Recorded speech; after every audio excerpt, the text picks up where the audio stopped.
Spoilers for Stranger Things 3, I forgot to mention at the start of the video. Thanks for watching, enjoy. Hello everyone. So I just recently finished watching Stranger Things 3, and I'm honestly a bit torn of what to say about it. As a third season, following the two seasons that came before it, it was quite effective in taking some of the characters to interesting places and reflecting on how they've changed. Steve Harrington had an interesting arc from being an ass to being likeable, especially due to his interactions with Dustin. This season shows Eleven becoming more normal and blending into society in contrast to the frail, out-of-touch, traumatised character she was in the start of season 1. They begin this season by having Eleven's sole humanising obstacle being that her father figure is trying to control her adolescent dating life with Mike. This did fairly well to humanise her, despite the problem I had with that aspect nonetheless. I'll get to that later. Joyce, still grieving over the death of Bob in season 2, felt like it was only emphasised so Hopper could fill that void. Jonathan and Nancy are now working for a local newspaper. Nancy is sick of sexism in the workplace, so to show the men in the workplace up, she takes up the opportunity to take on a story that turns out to be related to the Mind Flayer. Dustin intercepts a Russian signal coming from an underground base located underneath Hawkins shopping mall that happens to be related to the Mind Flayer and the gate to the Upside Down. Joyce notices her fridge magnets aren't working and it can be traced to the return of the Mind Flayer.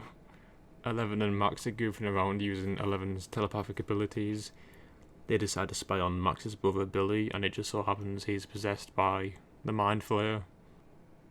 All these characters separately and simultaneously discover the Mind Flayer or something pertaining to the Upside Down that has made a return.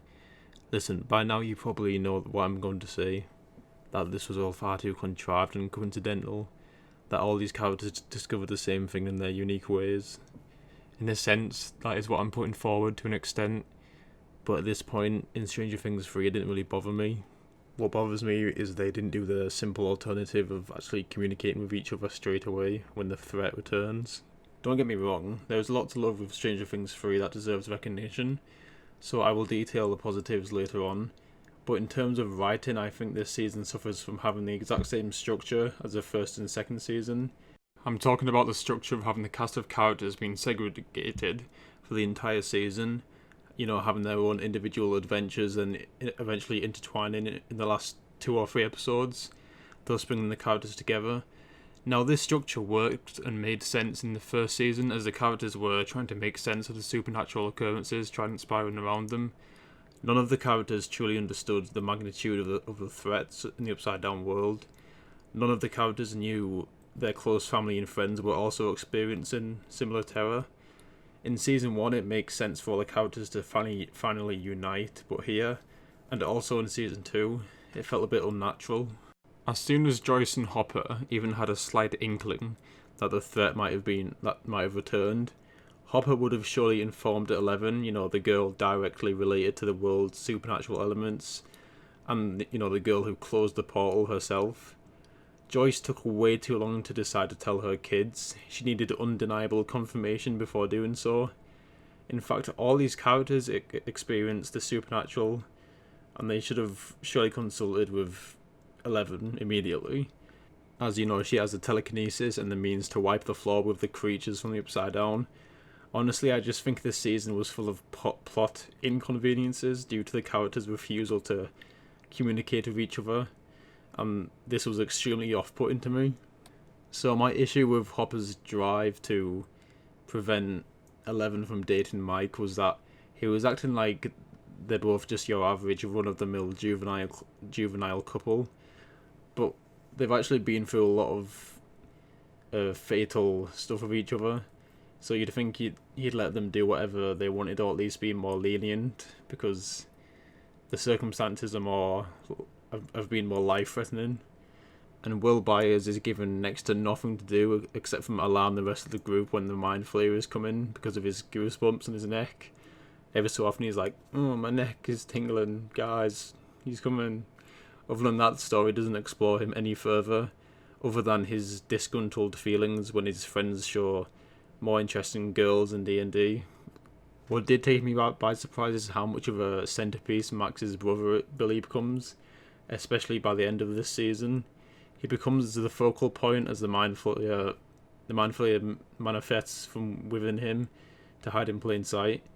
This gave the show more of a reason to explore his backstory and humanize him instead of the cartoon bully he was in season 2, or seemed to be. He had an arc which I found to be quite effective in the sacrifice that he makes at the end. Hopper's death was dampened in effect when we didn't actually explicitly see him die for sure, and if you've watched your fair share of movies or TV shows, characters are alive until proven dead.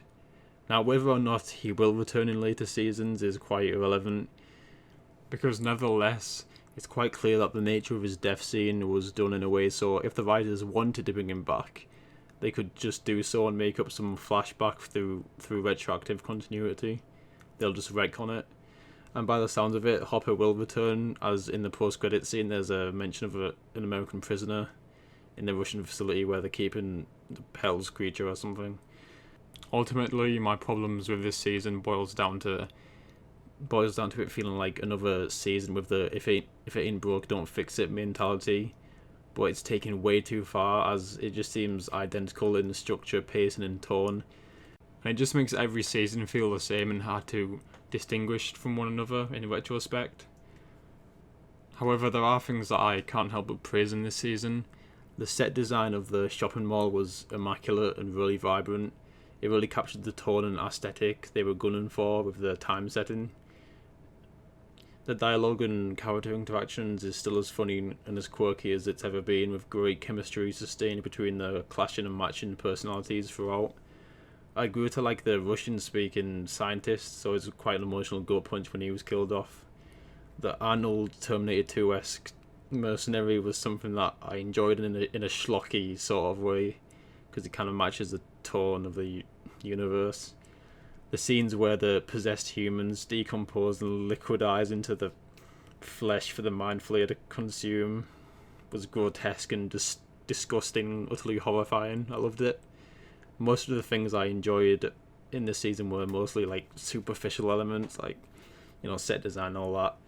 It was really well directed with creative cinematography and well executed CGI. Well, especially when you consider this is a straight to Netflix TV show. However, all in all, I felt like this season suffers from a repetitive structure due to what they call Duffer Brothers, their reluctance to try anything new with the universe and their insistence on bogging it down to the same kind of plot. Granted, it does seem as though they might be taking it in new directions with that post-credit scene in the Russian base, and maybe some new subplots are going to branch out, but really that could just be a mere prologue to set up something we've all seen before in season 4. Additionally, there are some inactive characters which the writers don't know what to do with at times. A prime example of that is Will Byers. Perhaps the backlash of the off-putting detached episode in season 2 caused the Duffer Brothers to focus in too much on what they've already explored in terms of plotting and character development, and they're too afraid to veer off into any new directions, like tonally and structurally. I mean, in season 2, the problem with Eleven's hiatus away from Hawkins to reunite with a long lost sister figure or something, as far as I can remember, it wasn't that it was inherently bad.